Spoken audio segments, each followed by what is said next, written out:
je me permets de vous présenter à tous, correspondants et membres de la presse internationale présente aux Nations Unies, le Premier ministre du gouvernement de la République du Congo, M. Lumumba. Représentant de la presse,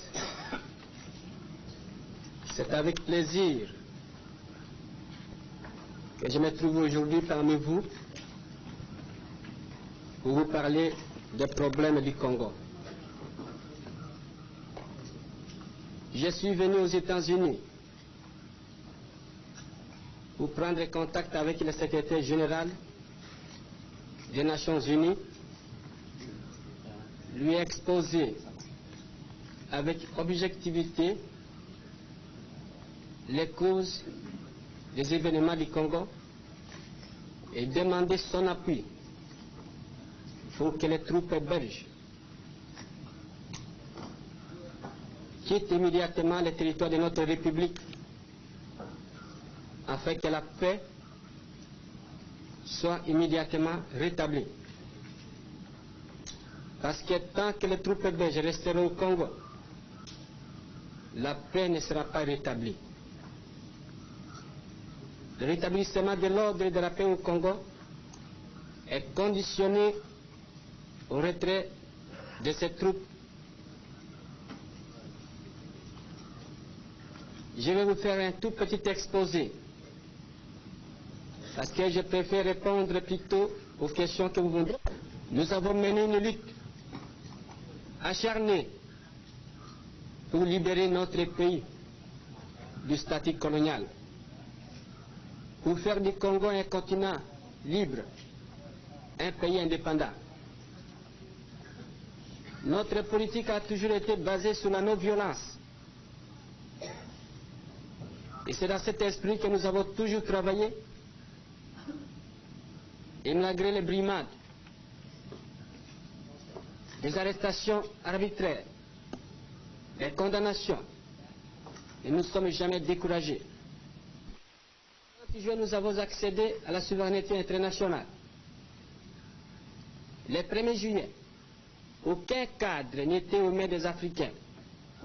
L'administration, la police, l'armée, tout et absolument tout. Et à 100%, c'était encore aux mains des seuls fonctionnaires belges. Le mécontentement ne pouvait pas tarder. C'est alors que les militaires ont exigé des réformes dans l'armée.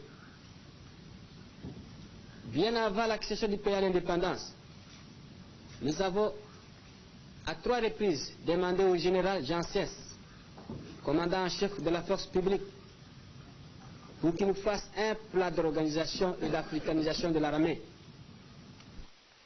Aussitôt que ces événements sont intervenus, nous sommes allés moi-même, les chefs d'État et moi, dans les camps militaires, dans les Bas-Congo, à Téziville, à Matadi, à Banane, à Mwanda, à Boma, pour examiner sur place la situation et procéder à des nominations des Congolais. Et quand nous sommes arrivés à Matadi, nous étions accompagnés du ministre de la Justice. Et nous avons donné des instructions précises aux magistrats belges d'ouvrir immédiatement une enquête. Le consul général nous avait signalé que les femmes blanches auraient été inquiétées dans leur dignité. Et nous avons dit que si réellement des actes inadmissibles avaient été commis, que ce soit à l'égard des femmes blanches, des Européens comme des Africains, le gouvernement et la justice devaient prendre immédiatement des mesures. Parce que notre gouvernement, l'indépendance que nous avons conquise par notre lutte, signifie simplement que nous devions disposer de nous-mêmes et construire notre patrie dans la concorde, dans la collaboration et en amitié avec les Belges et les étrangers installés chez nous.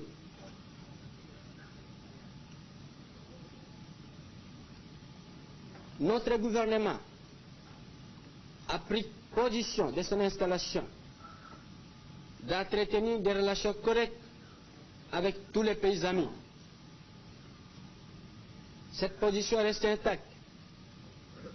Notre amitié vis-à-vis du peuple belge reste également intacte. Nous ne voulons pas du tout incriminer la Belgique en tant que pays. Quand nous nous rendons autour du Conseil de sécurité,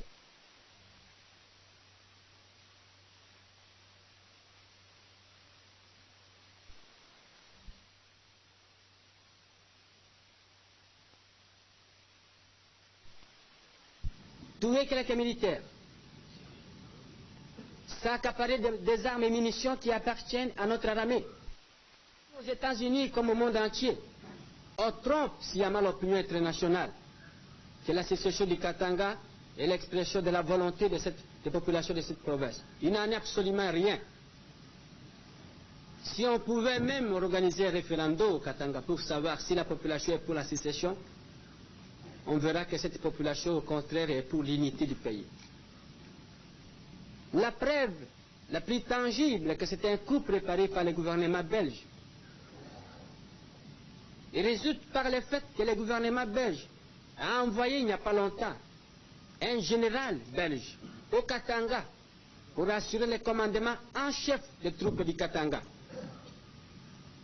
La deuxième preuve, c'est que le gouvernement belge vient encore d'envoyer un émissaire spécial au Katanga pour prendre contact avec M. Tshombe.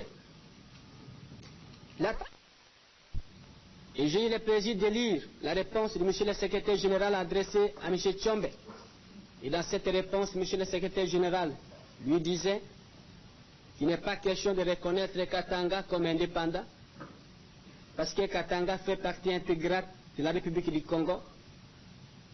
Et cette position est la position de l'Organisation des Nations Unies, du Conseil de sécurité. Et nous sommes très satisfaits. Le Congo ne veut pas vivre isolé. Nous ne refusons personne chez nous. Le Congo est un pays frère et un pays qui vous tend la main, une main fraternelle.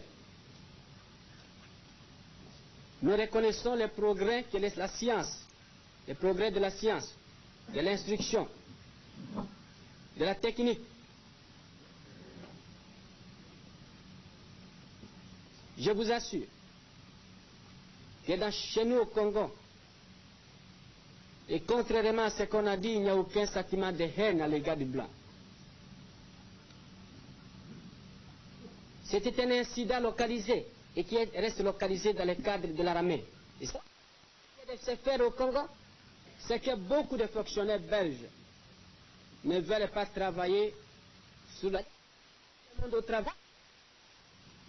Vous procédez à des études, voir les possibilités économiques du pays, créer de nouveaux cadres. Et je suis convaincu, je suis optimiste qu'avec notre programme, avec notre volonté et avec les concours qui nous est déjà assurés par des pays amis, dans quelques mois, le Congo va reprendre une vie normale et rapide.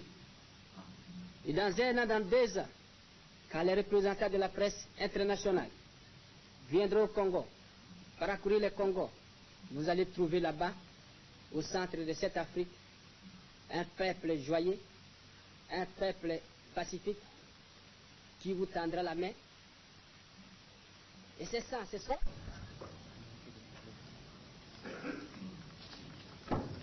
J'ai demandé au secrétaire général d'activer